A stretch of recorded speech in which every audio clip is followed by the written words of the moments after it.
Hello students, brilliant study points में आपका स्वागत है। और आज इस वीडियो में हम लोग क्लास 11th से लिमिट्स के कंसेप्ट्स को समझेंगे और हम आशा करेंगे कि ये आपके लिए बहुत फ़ायदेमंद होने वाला है, क्योंकि ये लिमिट्स, डिफरेंशिएशंस और ज्योमेट्री ये मैथ का एक मुख्य पार्ट्स है। यानी कि ये मोर देन 60% मार्क्स बोर्ड्स में भी और आईआईटी में भी कंसीड करते हैं। तो ये लिमिट जो है ना, ये सबसे इम्पोर्टेंट 11th क्लास का चैप्टर्स है। इसलिए आप लोग ध्यान से इसको देखिए, पूरा वीडियो देखिए। प्रॉब्लम जो हो वो तो कहा गया है कि आप हमें कंसल्ट करें, जो भी प्रॉब्लम्स हो उसको हम सॉल्व करेंगे। आइए चलते हैं लिमिट्स के कंसेप्ट्स ऑफ लिमिट्स। लिमिट्स क्या है, उसका कंसेप्ट्स क्या है, इसके बारे में हम लोगों को जानना है। तो पहले हम एक एग्जांपल ले लेते हैं। जैसे यहाँ पे आप देख रहे हैं कि एक फंक्शन दिया हुआ है f(x) = x² - 1 और x - 1। अब सबसे पहले इसके वैल्यूज़ को हम देखते हैं कि अगर हम x = 1 पुट कर देते हैं, यानी कि f1 क्या हुआ,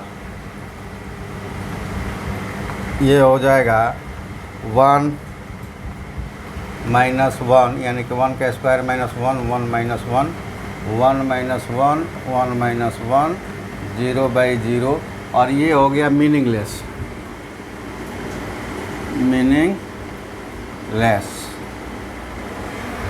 यानी कि अनडिफाइंड हो गया। इसको डिटरमाइंड अब नहीं किया जा सकता। 0/0 आ जाए या ∞/∞ आ जाए या फिर कांस्टेंट बाई 0 आ जाए। तो ये सारे फंक्शन जो है क्या है, ये डिफाइंड नहीं हो पाएंगे इस तरह का जो आ जाएगा। लेकिन इसी में एक तथ्य छुपा हुआ है। अब इस 1 को छोड़कर आप कोई भी इसमें वैल्यू रखेंगे वो डिटर्मिनेंट हो जाएगा, यानी डिटरमाइंड हो जाएगा वो।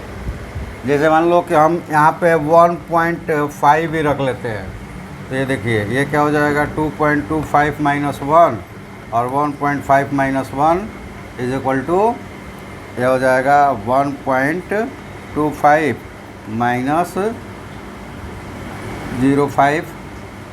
-5 हो जाएगा, 0 नहीं रहेगा। तो ये हो जाएगा 12.5/5 माइनस में 2 कितना हो जाएगा 5 माइनस में, ये वैल्यूज हो गया। कुछ भी रख देंगे, 2 रख देंगे।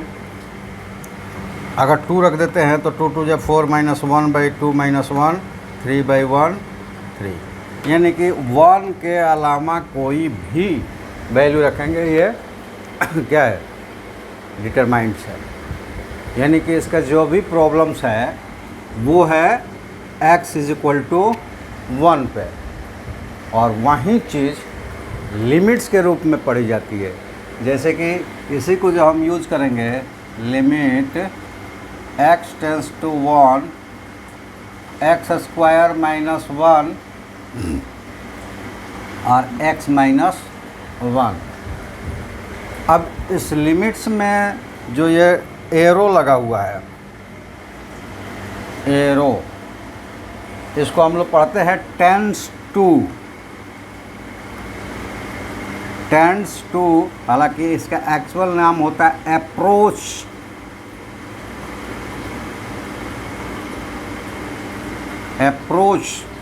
अप्रोच का मतलब होता है जस्ट टच करने वाला। यानी कि x टेंस टू 1 और x =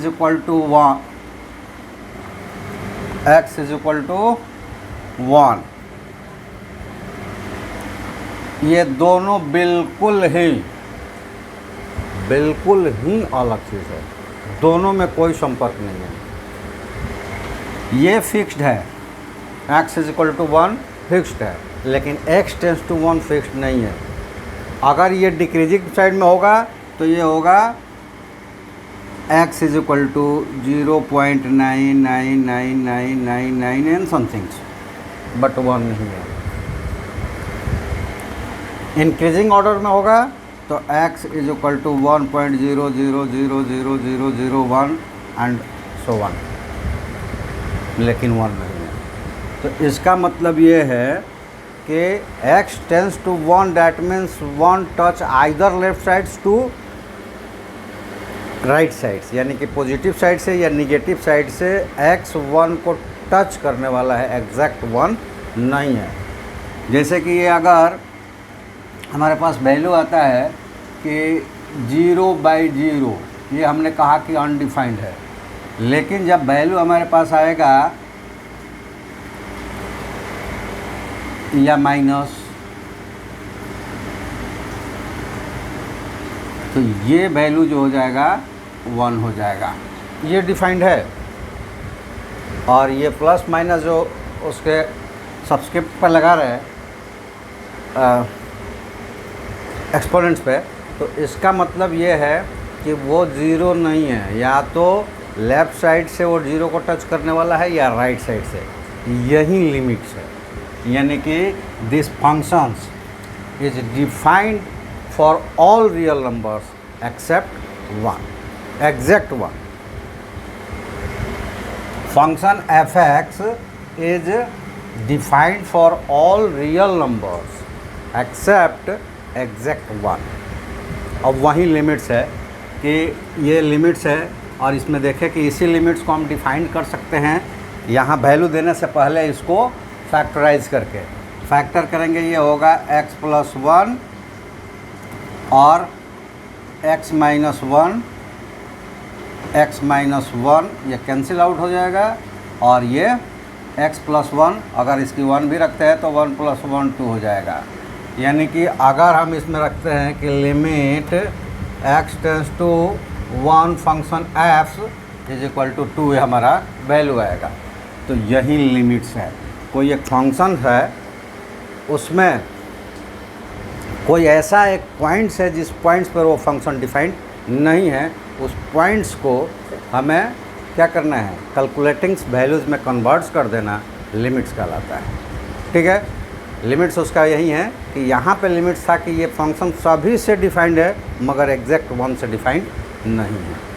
ठीक है, तो लिमिट्स में कुछ टर्म्स आते हैं, उसको हम लोग पहले देख लेते हैं। कुछ फैक्ट्स आते हैं, कुछ फार्मूले आते हैं, उनको देख लेते हैं, उसके कंसेप्ट को, और उसके बाद आगे हम लोग उस फार्मूलेज़ को और उन कंसेप्ट्स को आगे बढ़ाएंगे, उससे क्वेश्चंस करेंगे। पहले ये देखिए, चलते हैं आगे और आते हैं working rule for finding limit x tends to a f(x). इस तरह का क्वेश्चन होगा। तो इसमें 2 शब्द आएंगे, एक शब्द आएगा डिटरमाइंड और दूसरा नॉन या अनडिटरमाइंड। तो अनडिटरमिनेंट्स में हमको उस फंक्शंस में से लिमिट्स को, लिमिटिंग वैल्यूज जो है उसको किसी तरह से तो नहीं, अंडर फार्मूला रिमूव करना होगा, तब उसकी वैल्यू डायरेक्ट रखेंगे। क्योंकि यहाँ पे जैसे कि ये लिखा हुआ है x टेंस टू a, तो अब फंक्शन f(x) है, इसका मतलब हो जाएगा कि फंक्शन a इसका वैल्यू है अगर ये डिटर्मिनेंट फॉर्म्स में है। तो नॉन डिटर्मिनेंट फॉर्म्स में है तो उसमें कैंसिलेशंस या रिमूवल करना होता है। उसके लिए क्या क्या करते हैं ये पहले देख लेते हैं। तो ये पहला हमने लिखा कि लिमिटिंग्स वैल्यू के लिए जो फाइंडिंग्स रूल्स है, वो पहला रूल क्या है, तो पहला रूल है कि put x is equal to n in the function f is the defined value.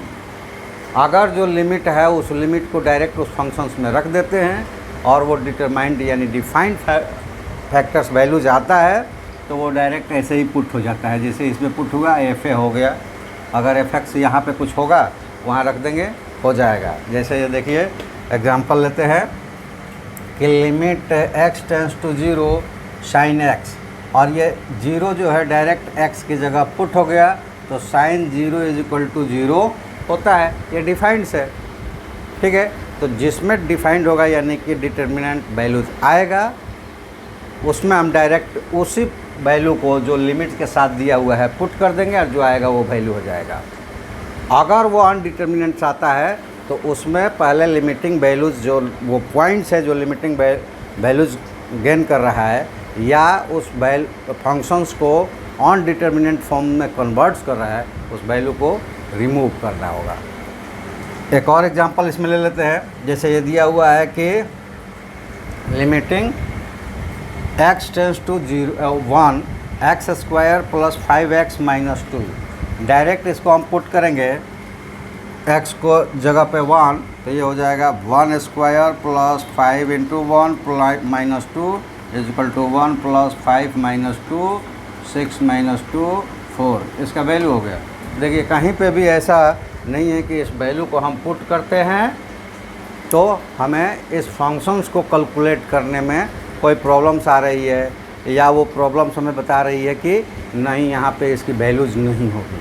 ठीक है, तो ये हो गया डिटर्मिनेंट फॉर्म्स में।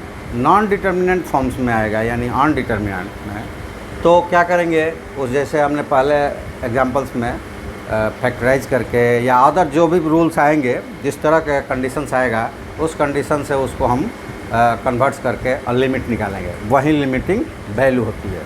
और इसलिए वो डायरेक्ट पुट हो जाता है कि ये x टेंस टू 1 का मतलब है कि इसकी वैल्यू जो है वो ऐसा हो सकता है कि 0.999999 ऐसा है, या फिर 1.00000001 है, लेकिन x नॉट इक्वल टू 1 है। ठीक है, तो ये लिमिटिंग वैल्यूज है।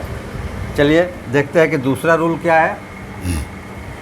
उससे पहले एक ये चीज़ देख लें कि जब function f(x) limit x tends to a function f(x) is equal to 1 constant number हो, 1 l दिया हुआ है, यहाँ पे l है कांस्टेंट नंबर, या 1 ले लें, जो इस x से या ये से अप्रोच वैल्यू से मैच नहीं करता है, डिफर है, तो लिमिट का वहाँ कोई फ़र्क नहीं पड़ता।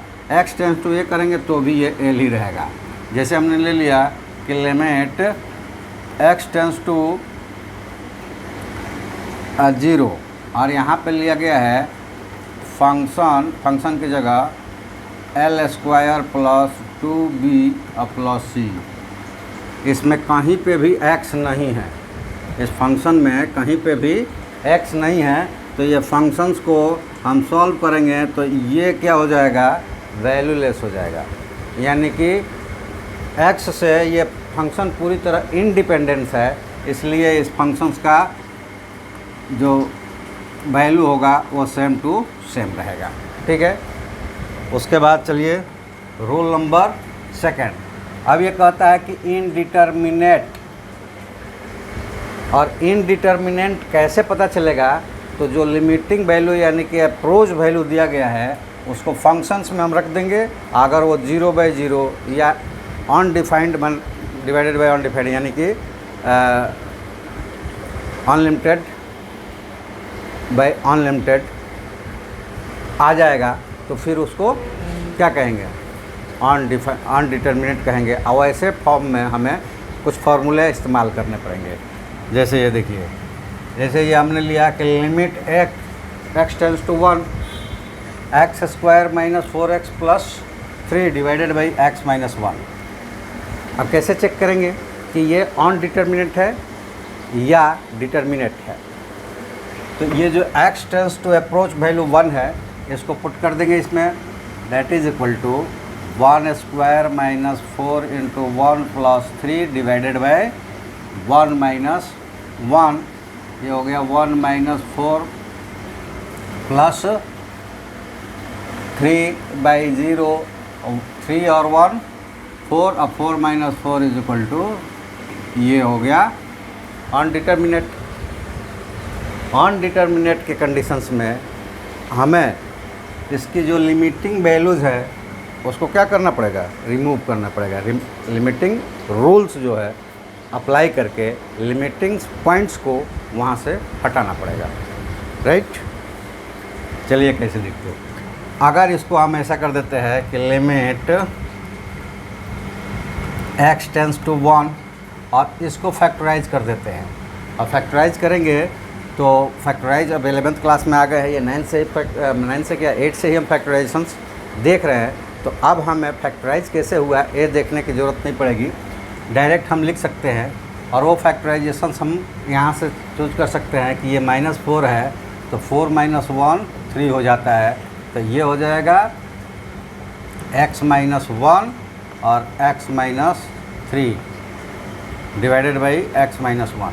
ये आप फैक्टराइज करके देखोगे तो इसी तरह का मिलेगा, ठीक है, x - 1 और x + x - 3। अब ये जो टर्म्स है इसमें वो x - 1 है, ये क्या हो गया, कैंसिल आउट हो गया। और कैंसिल आउट हो गया तो हमारे पास अब बचा limit x tends to 1 x - 3, ठीक है। आप वैल्यू रख सकते हैं क्योंकि ये डिटर्मिनेंट फॉर्म्स में आ गया है, तो ये वैल्यू रखेंगे 1 - 3 डेट इज इक्वल टू 2, और ये इस फंक्शंस का आंसर हो जाएगा after removing the limiting points. तो कंसेप्ट आपका क्लियर होना चाहिए कि जो लिमिट्स दे दिया है ना, तो वो दो तरह का होगा, या तो डिटर्मिनेंट लिमिट्स होगा या तो नॉन डिटर्मिनेंट यानी अनडिटर्मिनेंट्स लिमिट्स होगा। तो अनडिटर्मिनेंट लिमिट्स जो होगा वो पता चल जाएगा, जैसे इस वैल्यू को हम पुट करेंगे वो 0/0 आ जाएगा, या फिर ∞/∞ आ जाएगा, अनडिफाइंड, या 1/0 नंबर बाई 0 आ जाएगा। तो ऐसी कंडीशन में वो अनडिटर्मिनेंट हो गया।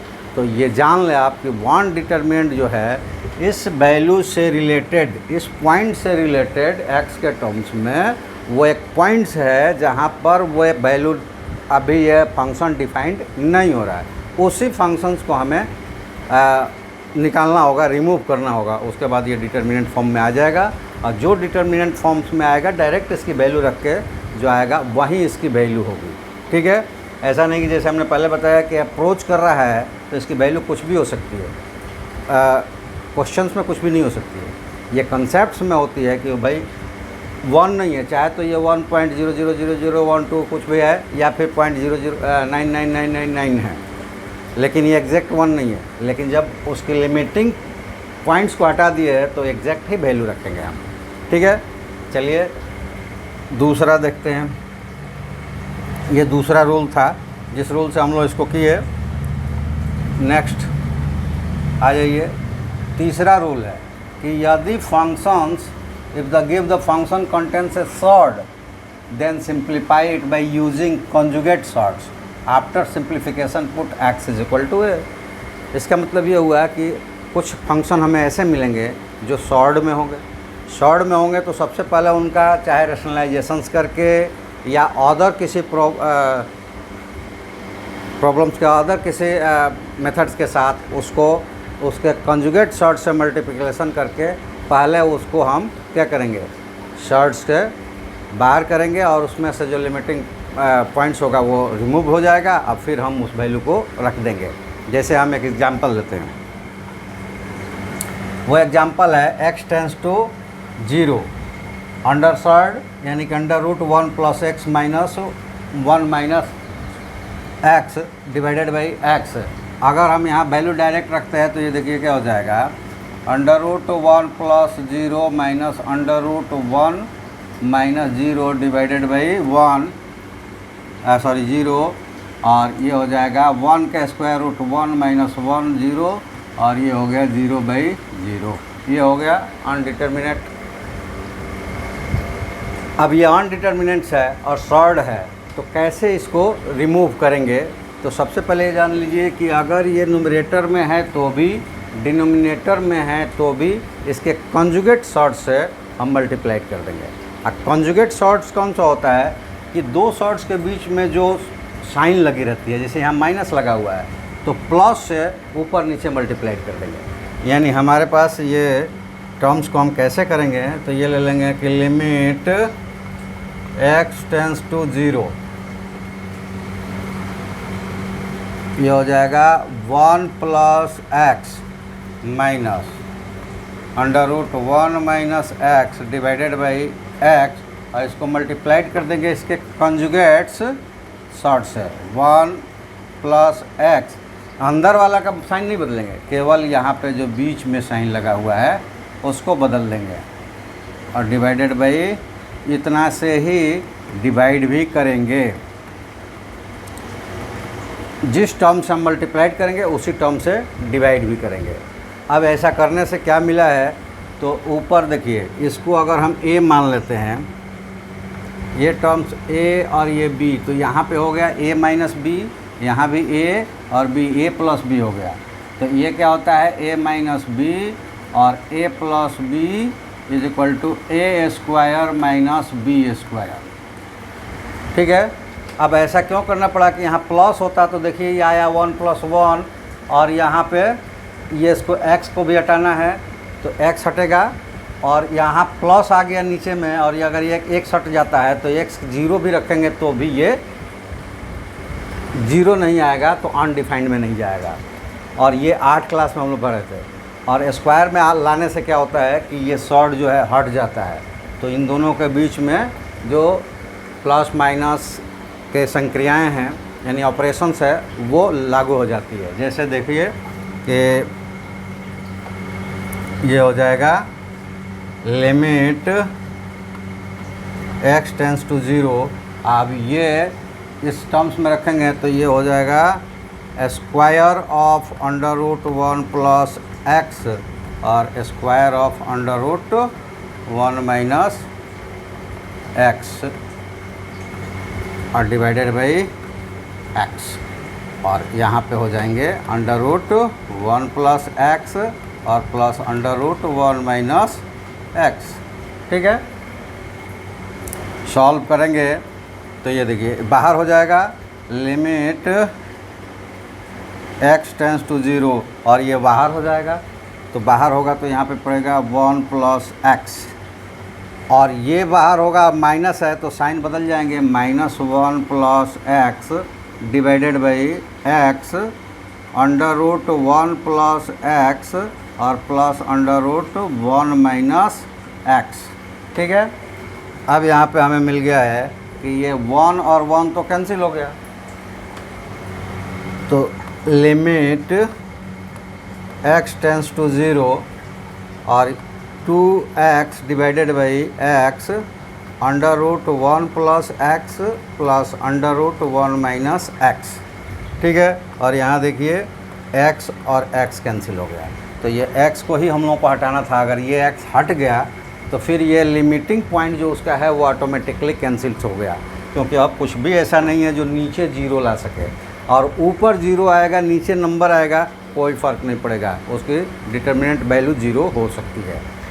चलिए तो यहाँ पे अब आ जाते हैं कि अब हमारे पास बचा कि limit x tends to 0 2/√1 plus x plus √1 minus x।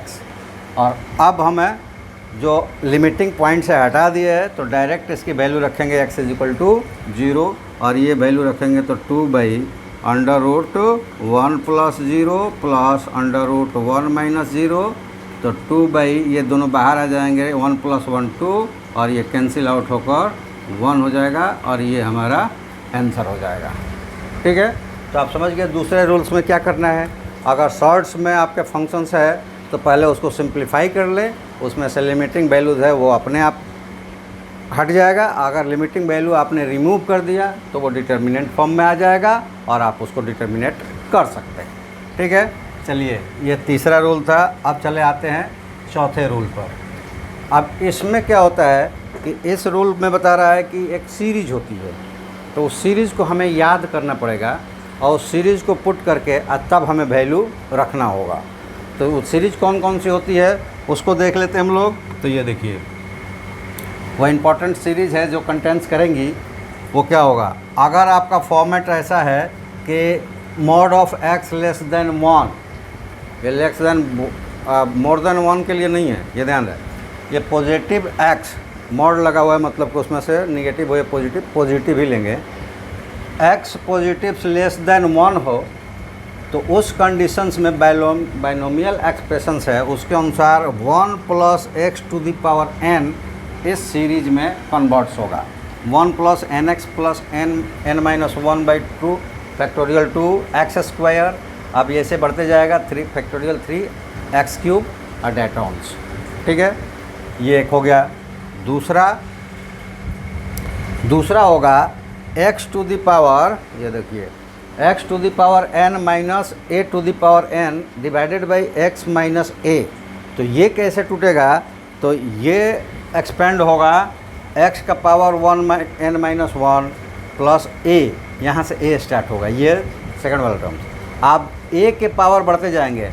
Actual में यहाँ पे a का पावर 0 है, 0 से स्टार्ट हुआ है, और a के पावर चूँकि 0 से स्टार्ट हुआ है तो 1 से n टर्म्स तक जाना था तो वो n होता, लेकिन 0 से स्टार्ट हुआ तो हमेशा हर टर्म्स पर वो एक कम रहेगा, और ये इसके पावर बढ़ते जाएंगे 1 स्क्वायर, और यहाँ पे जो हो गया है a का पावर, ये क्या हो गया, स्क्वायर से लेके a का पावर n तक आ गया है, तो इसलिए ये n माइनस 1 आ गया। और x के पावर घटते जा रहे हैं तो x का पावर n माइनस n यानी कि x का पावर 0 यानी कि 1, इसलिए यहाँ पे x नहीं दिखाया है और यहाँ पे a नहीं दिखाया है, क्योंकि a का पावर 0 यहाँ है तो ये 1 हो जाएगा, और यहाँ पे x का पावर 0 है इसलिए वहाँ x गायब है, ठीक है। तो इस तरह का सीरीज़ जो होगा उसको हम लोग इस सीरीज़ में फैक्टराइज करके तब ये x की वैल्यू होगा टेंस जहाँ पे करेगा 1 पे 0 पे 2 पे जहाँ पे, तो वो पुट करेंगे हम, ठीक है। चलिए नेक्स्ट तीसरा है कि e to the power x होगा, वो कैसे कैलकुलेट होता है, तो 1 प्लस x और यहाँ से x square factorial 2 x cube factorial 3 given x n factorial n, और उसके बाद अब चलते रहेगा एक्स एन प्लस 1, फिर वैसे ही चलते रहेगा, ठीक है। ये तीसरा है। चौथा क्या है कि a to the power x, तो ये कैसे टूटेगा, 1 प्लस एक्स लॉग है x square by factorial 2 log a square, और सच ये चलता रहेगा, ठीक है, कंटिन्यूअस। पाँचवा क्या है, तो लॉग 1 प्लस एक्स, ये कैसे टूटेगा, x minus x square by 2 plus, यानी कि जितने ऑड्स होंगे वो पॉजिटिव में, और जितने निगेटिव होंगे वो इवन होंगे वो निगेटिव में। कौन सा, तो देखिए ये फर्स्ट टर्म्स, थर्ड टर्म्स, अब फिफ्थ भी जब यहाँ आता तो x टू द पावर 5 और बाई 5, लेकिन सिक्स जब आता x to the power 6 by 6, और फिर प्लस, यानी कि ऑड टर्म्स जो होगा प्लस में और इवन टर्म्स जो होगा वो माइनस में, पावर बढ़ते जाएगा और उसी टर्म से डिवाइड होते चला जाएगा। नेक्स्ट साइन एक्स कैसे टूटता है, तो x इसमें ऑड ही आएगा, तो एक प्लस में एक माइनस में, एक प्लस में एक माइनस में, सारे टर्म्स आएंगे वो ऑड आएंगे, फैक्टोरियल ऑड से डिवाइड होगा, ऑड उसका पावर्स होगा, x1 फैक्टोरियल 1, तो फैक्टोरियल 1 का 1 ही होता है, x का पावर 1 ही, इसलिए x से स्टार्ट हो गया। x क्यूब ये माइनस में होगा, एक प्लस में और एक माइनस में, अल्टरनेट प्लस माइनस चलेगा। चलिए नेक्स्ट 7th cos x क्या होता है, इसमें इवन होते हैं और 1 से स्टार्ट होता है, 1 माइनस, और इवन के लिए ये 1 क्यों हुआ है, एक्चुअली यहाँ पर है x0 1 फैक्टोरियल 0, और फैक्टोरियल 0 भी 1 होता है। आइए हम लोग अगले पे चलते हैं। Next 8 tan x is equal to, ये देखिए ये क्या होगा कि x plus x cube by 3 और 2 by 15 x to the power 5, powers इसके जो होंगे क्या होगा, ऑड वाले होंगे, सारे प्लस में होगा, और वो पावर पिछले डिनोमिनेटर से मल्टीप्लाइड होते चला जाएगा और ये ऐड होते चले जाएंगे, ठीक है। ये टर्म्स हमारा टूटेगा। नेक्स्ट क्या है, तो fundamental theorem on limits without proof, कुछ ऐसे फंडामेंटल्स फैक्ट्स है जिसको हम क्या कर सकते हैं, डायरेक्ट यूज कर सकते हैं, उसके लिए प्रूफ मांगने की हमें ज़रूरत नहीं पड़ेगी, ठीक है। चलिए fundamental theorem on limits without proof. वो क्या क्या है उसको देखते हैं। चलिए, वो है कि अगर दिया हुआ है कि limit x tends to a और फंक्शन 2 है, तो जो साइन है उसी साइन के साथ दोनों फंक्शन को अलग अलग लिमिटिंग कर सकते हैं। ठीक है। उसके बाद है कि अगर माइनस है तो माइनस भी साथ में वैसे ही कर सकते हैं, प्लस में भी वैसे ही कर सकते थे, और प्रोडक्ट में भी वैसे ही कर सकते हैं। अगर उसमें कोई कांस्टेंट टर्म्स है तो वो इंडिपेंडेंस ऑफ लिमिट्स होगा, तो वो लिमिट्स के पहले आ सकता है। अब बाकी जो फंक्शन है वो लिमिटिंग होगा। इसके बाद चौथा है कि अगर उन दोनों के बीच में प्रोडक्ट है तो वो अलग अलग प्रोडक्ट लिमिटिंग वैल्यू का कर सकते हैं, यानी कि दोनों फंक्शन को अलग अलग लिमिटिंग करने के बाद प्रोडक्ट कर सकते हैं। नेक्स्ट है कि अगर डिवीज़न है तो अलग अलग डिवाइड कर सकते हैं। इसमें ये ध्यान रहे कि जो ये gx है ये कभी ज़ीरो ना हो। ठीक है। अगर ज़ीरो हो तो वैसे भी ये डिफाइंड नहीं है, क्योंकि ज़ीरो हो जाएगा वो इंडिपेंडेंट ऑफ लिमिटिंग वैल्यू हो जाएगा, और जो हमारा वैल्यू है यानी कि जो हमारा फंक्शन है अनडिटर्मिनेट हो जाएगा। नेक्स्ट, अगर ये f(x) लेस देन gx है या इक्वल टू है तो लिमिटिंग वैल्यू भी उसका उसी कंडीशन में आएगा, यानी कि limiting value of f(x) always less than equal to limiting value of gx। ठीक है। नेक्स्ट, अब कुछ चीज़ है जो हमें याद रखना पड़ेगा, और ये है कि हमने अभी तक देखा है एक्सपोनेंशियल फॉर्म बाइनोमियल थ्योरम्स यानी कि अलजेब्रिक एक्सपेंशंस को। अभी एक फार्मूला, कुछ फार्मूला ट्रिग्नोमेट्री के है जो इसमें लिमिट्स में आप ज़्यादा से ज़्यादा यूज़ कर पाएंगे, क्योंकि लिमिट में अगर आगे हम लोग को सारे एक्सरसाइज करेंगे तो बहुत सारा क्वेश्चन जो होता है, मतलब मैक्सिमम क्वेश्चंस ये ट्रिग्नोमेट्रिकल फंक्शन से होता है, और उसके बाद ज्योमेट्रिकल क्या कहेंगे, ज्योमेट्रिकल फंक्शन से यानी अलजेब्रिक फंक्शन से होता है। दूसरा तो कोई फंक्शन कैलकुलेट करने का होता नहीं, या तो अलजेब्रिक होगा या फिर ट्रिग्नोमेट्रिक होगा। तो ट्रिग्नोमेट्रिक फंक्शंस के लिए कुछ फार्मूला है, उसको देख लेते हैं हम लोग। ये फार्मूला है कि अगर ऐसा आता है साइन सी और डी एंगल है तो इस फॉर्म में टूट जाएगा। ये आप लोग ट्रिग्नोमेट्री में पढ़े होंगे, नहीं पढ़े होंगे तो ट्रिग्नोमेट्री भी स्टार्ट होने वाला है, आप लोग जुड़े रहें। हाँ, एक चीज़ तो बताना ही भूल गया कि आप लोग अगर चाहते हैं कि हमारे सारे कॉन्सेप्ट्स क्लियर हो, और कॉन्सेप्ट्स क्लियर मतलब सारे क्वेश्चंस आपके इजी बनेंगे, कॉन्सेप्ट्स क्लियर हो तो हमसे जुड़े, इस चैनल्स को सब्सक्राइब करें, दोस्तों से सब्सक्राइब करवाएं, और लाइक शेयर कमेंट्स करें। और जो भी आपको किसी भी क्वेश्चंस में प्रॉब्लम आता है तो उस क्वेश्चंस का फ़ोटो खींचकर इस नंबर पर हमें सेंड करें, और अपने क्वेश्चंस का एक फैक्ट्स और कॉन्सेप्ट्स क्लियर करते हुए सॉल्यूशन प्राप्त करें।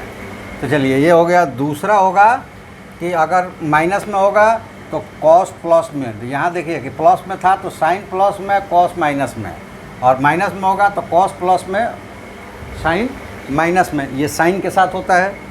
कॉस के साथ क्या होगा कि अगर ये प्लस में है तो दोनों कॉस में प्लस माइनस, और अगर ये माइनस में होता है तो दोनों साइन में, लेकिन इसकी टोटल वैल्यू निगेटिव में।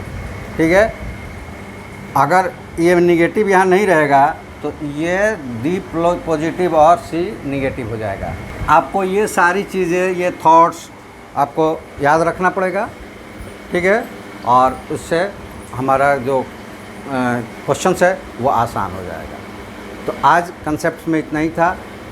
वीडियो को लाइक शेयर कमेंट्स कीजिए, सब्सक्राइब कीजिए अगर नए हैं तो, और जुड़े रहिए, क्योंकि अगला एक्सरसाइज इनके फार्मूलेज को प्रूफ करते हुए उस फार्मूले से रिलेटेड जो भी क्वेश्चंस होगा, एक्सरसाइज होगा, उसको कंप्लीट करवाया जाएगा। यानी कि एक कंप्लीट पैकेज आपको मिलेगा अगर आप इस चैनल के साथ जुड़ते हैं तो 11th के टोटल मैथ का।